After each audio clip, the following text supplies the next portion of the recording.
पश्चिम बंगाल में जैसे जैसे विधानसभा चुनाव नजदीक आ रहे हैं, वैसे वैसे तीखी बयानबाजी का दौर तेज होता जा रहा है। एक तरफ चुनाव की तैयारियों के लिए पार्टियों ने अपनी अपनी कमर कस ली है, तो दूसरी तरफ एसआईआर में धांधली का मुद्दा इतना गर्मा गया है कि अब टीएमसी सुप्रीम कोर्ट का रुख करने जा रही है।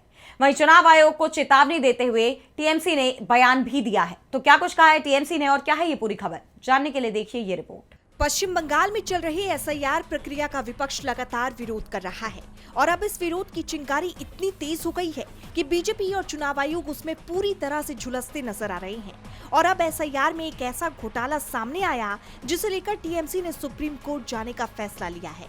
पार्टी ने एक्स पर पोस्ट किया कि हमने दस्तावेजी सबूत पेश किए हैं जिनसे पता चलता है कि फॉर्म 6 और फॉर्म 7 में अनियमितताओं से 9 लाख से अधिक मतदाता प्रभावित हुए हैं। 19 जनवरी की शाम को जारी बुलेटिन और 28 फरवरी को प्रकाशित सूची मेल नहीं खाती।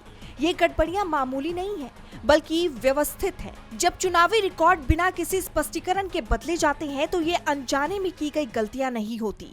हम इन नए निष्कर्षों को सर्वोच्च न्यायालय के समक्ष रखने के लिए पूरी तरह तैयार हैं। सच्चाई दबी नहीं रहेगी। मतदान के अधिकारों को कमजोर करने के प्रयासों को दृढ़ता से, कानूनी रूप से और लगातार चुनौती दी जाएगी। जैसे आप जानते हैं कि विपक्ष कई बार एसआईआर में धांधली के सबूत दे चुका है, जिससे बीजेपी और चुनाव आयोग की टेंशन बढ़ी हुई है। इस बीच अब टीएमसी की इस नई चुनौती ने बीजेपी और आयोग के लिए एक बड़ा गड्ढा खोद दिया है, जिसमें दोनों कभी भी गिर सकते हैं। खैर, अब देखना ये होगा कि चुनाव आयोग टीएमसी के इस वार से कैसे बचता है। डीबी लाइव की रिपोर्ट।